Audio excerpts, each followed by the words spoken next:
Olá pessoal, tudo bem? Sejam bem-vindos a mais um Papo de Pastor. Pastor Léo aqui. Pastor Alci. E a gente tá gravando isso, vai sair agora com uma semana de atraso. Né? Mas semana passada celebramos aí os 505 anos da Reforma Protestante. Isso. Acho que foi aqui no Brasil particularmente, acho que foi o dia da Reforma menos celebrado, né? Porque foi justamente um dia depois das eleições. E ninguém falou disso, pelo menos. É assim, eu tava acompanhando o Twitter dos Estados Unidos, e nos Estados Unidos até o pessoal tava. Bastante. Participei de tudo que era sorteio para ganhar livro, não ganhei nada, mas entrei. Deu engajamento.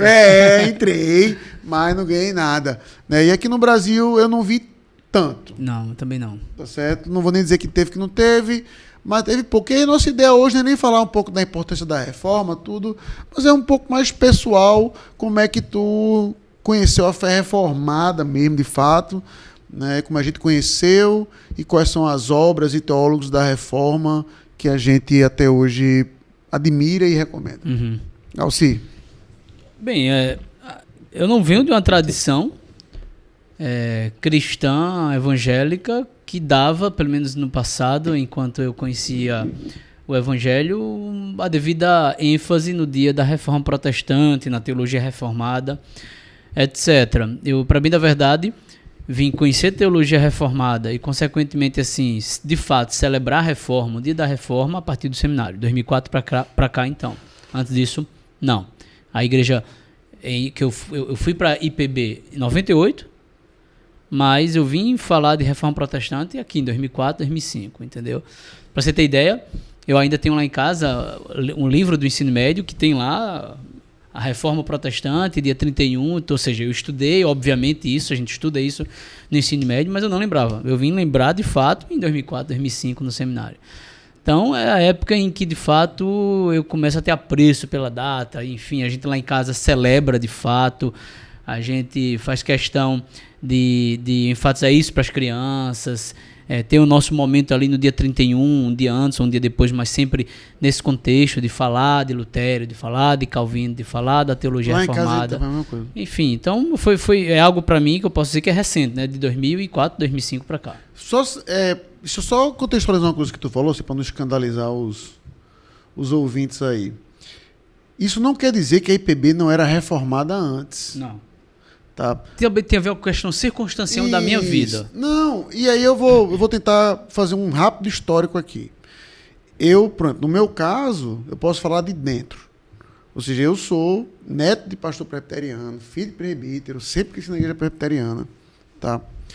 E o assunto reforma, fé reformada, ele ganhou peso no Brasil quando os primeiros pastores terminaram seus doutorados e voltaram para cá. Augusto, Zéber. Que é mais ou menos esse contexto. Exatamente. 2001, nessa data, 2002. bate aí. É quando ou seja, tu começou o seminário em 2004, eu comecei em 2000, né? E é exatamente por ali, quando Augusto volta, aí começa o projeto dos puritanos lá no Recife, que meu pai fez parte das primeiras reuniões. Então, nesse sentido aí, eu sou para pegar aquele meme, eu sou um privilegiado. Tá? Porque eu vi o nascedouro desse movimento que aqui no Brasil, ganhando força, e meu pai fez parte, assim, não parte da equipe não, tá? Mas das reuniões de assistir, tá bom? Papai nunca fez parte de equipe, não, mas ele era, inclusive, as primeiras reuniões eram no seminário, inclusive. No SPN. No SPN, lá, onde eu estudei. Então, esse período aí foi quando a fé reformada começou a ganhar corpo, o nome fé reformada e tudo, tal. Tá certo? Então, foi nesse contexto que começou a ganhar um gás um pouco maior. Eu até lembro, né, foi até um estudo que o reverendo Augusto Nicodemos deu na época, que eu não lembro se foi a Revista dos Puritanos ou se foi algum site, eu não quero ser injusto. Tá? Mas um desses dois era basicamente, o assunto era só culto, porque princípio regulador, tal, pá.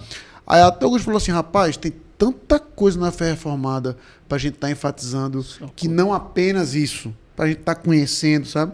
Hoje mesmo, por exemplo, quando se fala em fé reformada, pra muita gente, fé reformada são 5 pontos calvinistas. 5 pontos, é verdade. Se você, ou até hoje, 2022, né, se você falar assim, fé reformada, tu defender eleição, vai só pra esse ponto. Enquanto que quando o cara vai olhar o corpo do que significa de fato fé reformada, meu amigo, é gigante. Hoje mesmo eu estava na mesa, hoje o assunto do almoço, A gente estava conversando, eu não lembro como começou, sei onde terminou. Que Leozinho perguntou assim, ô pai, Calvino e Lutero se desentendiam, né? Aí eu fui contar um pouco da diferença sobre a ceia do Senhor de Calvino, de Lutero, sabe? Então, acho que no meu contexto de história de reforma foi diferente do teu, porque eu cresci nesse berço, né? Mas foi semelhante ao seu, de que eu fui aprofundar ainda mais também no seminário. No seminário. Uhum. Né? Eu entrei no seminário, foi quando eu comecei a ler, ver os livros do Justo Gonzalez, né, contando um pouco da história da reforma. O cara vai ver, caramba, como isso...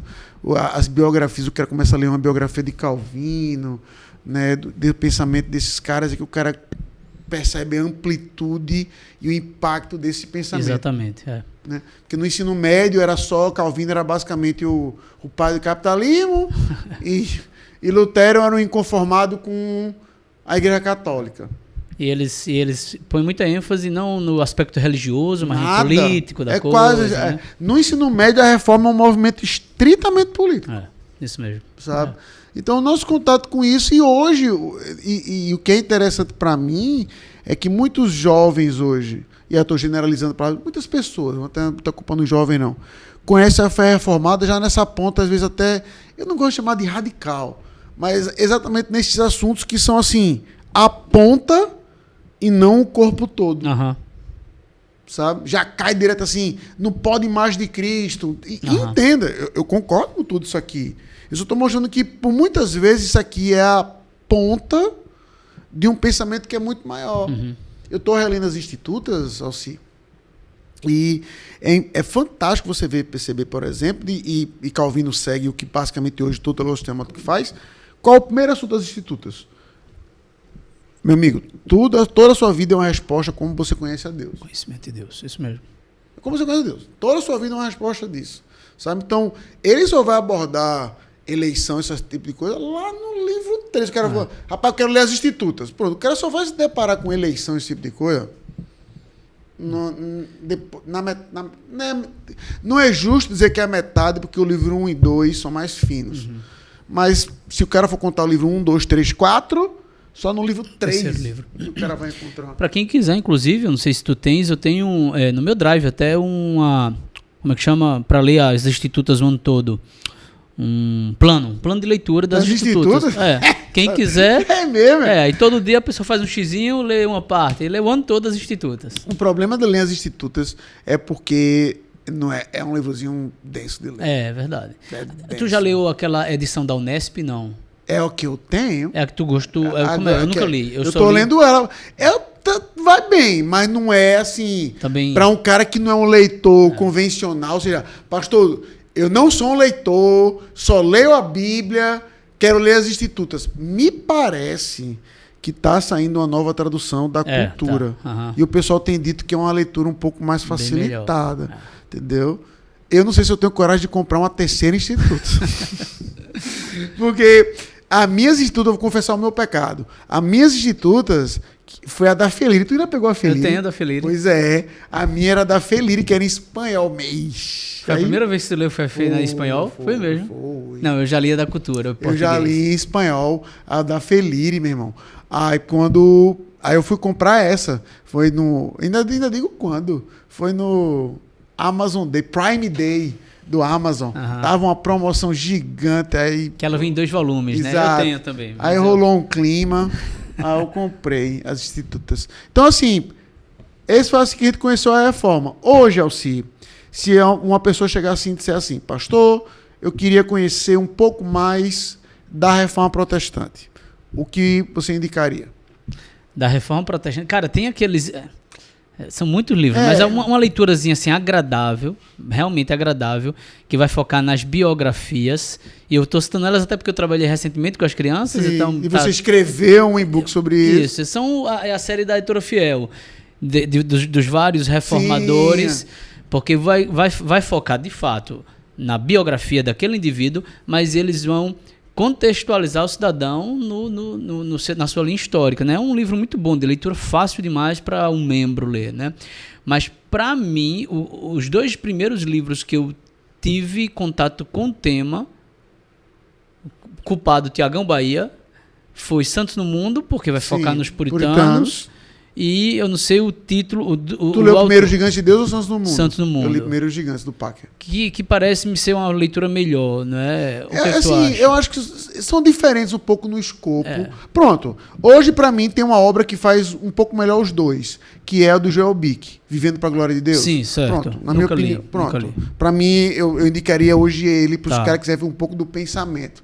Mas eu gosto mais do Gigantes de Deus do Packer. O outro que também foi muito importante para mim, a caminhada cristã, foi Os 5 Pontos do Calvinismo. Eu não sei o nome dele completo, mas é um livro de capa preta, da editora Fiel, cujo primeiro nome do autor é Edward. Que era Tulipas, que era o nome isso. Acho que esse livro nem publica mais. Pois é, foram esses 2 livros que me apresentaram a teologia reformada. Então, assim, para mim fez bem. Para mim fez bem porque eu conheci, de um lado, as doutrinas e, do outro lado, algumas biografias de alguns indivíduos que eles citam lá, né? Não só a biografia, mas o pensamento daqueles indivíduos compartimentalizados ali em assuntos. Então, foi muito legal para mim. Mas se fosse indicar, eu acho que essa sériezinha para o membro é uma série bem legal para conhecer tanto as pessoas envolvidas na reforma, contextualizadas em sua linha histórica e com algumas coisas que elas defendiam, algumas doutrinas que elas defendiam. Para mim, se eu fosse indicar, se fosse de pensamento primário, assim, veja, se o cara quiser um resumão de pensamento e a pessoa está com dinheiro para gastar, eu recomendo aquela série do Justo Gonzalez, História do Pensamento Cristão. Sim, é muito boa. São 3 volumes. Aí ela só vende, assim, o cara fala, são 3 volumes, mas só vende os 3 juntos, não dá nem para comprar o volume 1, 2, 3. Mas a Reforma é o livro 2. Tem uma sériezinha dele também menor, que é mais extensa, eu acho. Isso aqui é a história, pronto, essa daí ele tenta fazer a história toda, são 10 volumes, aí a Cultura lançou em 3. Então, tem esse, mas o meu primeiro contato foi nos 5 pontos, mas foi com o livro do Paulo Anglada, As Antigas Doutrinas da Graça. Muito bom também. Tá certo, que foi recentemente reeditado aí pela Nox, editora. E um livro, Alci, que para mim, assim, foi o primeiro livro que eu, caramba, que mostrou exatamente a amplitude para mim da fé reformada. Eu só não gosto da tradução do nome, mas a Cultura está reeditando agora. É Calvinismo, o nome do Abraham Kuyper. Certo. Tá? Que ele é um clássicozão. Exato. Mas aquele livro, para mim, foi o primeiro que eu li, que deu o estalo para mim da aplicação da fé reformada em arquitetura, livro, economia. Foi nesse livro que foi o meu primeiro, sabe? Assim, então, eu recomendaria ele para o cara assim, rapaz, olha o impacto nisso. Uma leitura fácil, simples, direta. Né? Hoje você vai encontrar muitos assim, mais específicos, como o David Hall lançou uma série da Cultura, que é Calvino e o Comércio, Calvino e a Cultura. Você falou recentemente dele para mim. Calvino e o Pensamento Socioeconômico. Recomendo também. Tá? E de história mesmo. Pronto. Vou indicar 2. Né? É aquela sériezinha esse nome da editora, que vem 10 volumes contando a história dos reformadores para criança. Acho que tu tem também, que é uma caixinha. Tenho. Me fugiu o nome aqui, eu não quero ser injusto com os caras. Acho que é A História dos Reformadores para Crianças. Pronto. Eu acho. Gosto. E no jeito que o brasileiro não lê, não vou nem mentir, eu indiquei esse livro para um adulto. Foi, lê aqui! Mas gosto, porque você vai pegar alguns personagens famosos, e tudo, tal. E o segundo, para fazer o jabá, é o nosso. Sim, o nosso. Para fazer o jabá, tá? Foi o que o pastor Alcia escreveu, né? A Reforma e os Reformadores, um estudo para crianças, tá bom? Só que ele é para crianças, mas ele assume que um pai tá lendo para criança, entendeu? Então a mata 2 coelhos com a cajadada só. Você que não conhece vai conhecer um pouco, tá?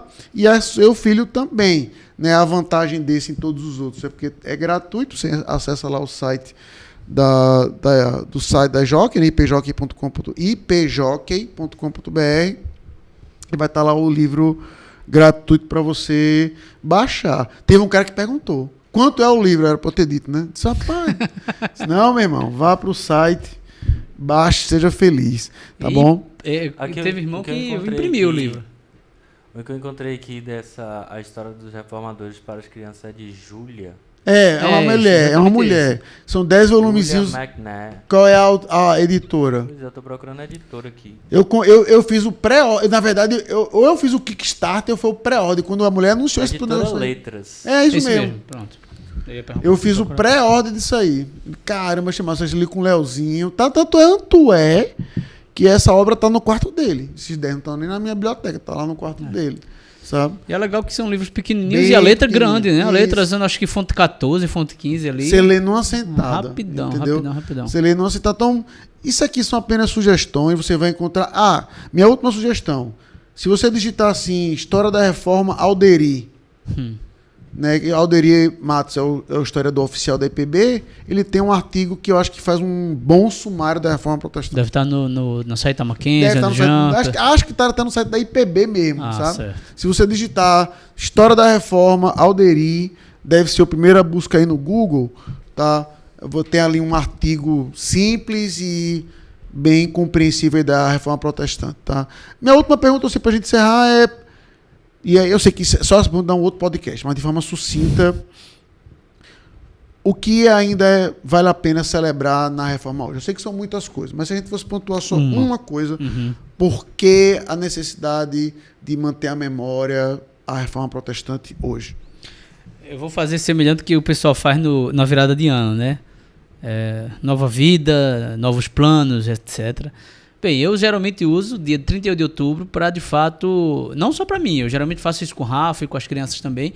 O que é que a gente está precisando reformar na nossa vida? O que é que religiosamente, espiritualmente a gente está precisando reformar na nossa vida? Então, assim como aqueles homens foram instrumentos de Deus e eles nem sabiam a amplitude de tudo aquilo que iria acontecer. Mas como eles foram instrumentos de Deus para reformar uma igreja, eu uso essa data para uma autoanálise, um autoexame e ver o que de fato na minha vida, na minha família, eu preciso reformar, me apegar ao Senhor, pecados, etc., que eu preciso de fato lidar, tratar com o Senhor, e eu uso de fato como um dia de reforma religiosa para mim e para minha família. Esse foi a hashtag que alguns reformados norte-americanos estavam levantando no dia da reforma, né? No Twitter. Foi assim, reforma como avivamento.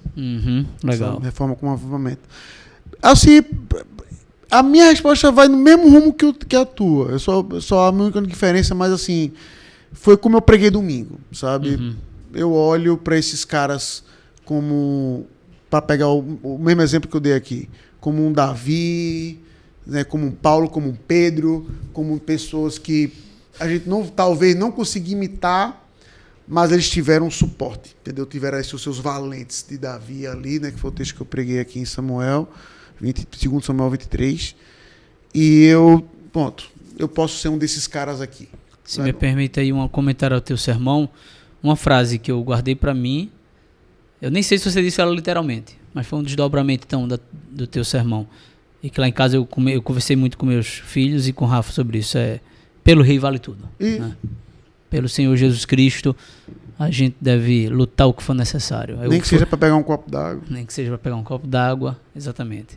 Sabe? Então é exatamente isso. Eu olho para mim a reforma hoje é muito mais assim, rapaz, eu quero ser um desses caras aqui. Não vou ter meu... No caso, é até irônico, né, que esses homens tiveram seu nome eternizado porque estão nas escrituras, mas a gente não lembra deles. A verdade nua e crua é essa. É verdade. Entendeu? Mas eles tiveram seu lugar na história ajudando ali o rei.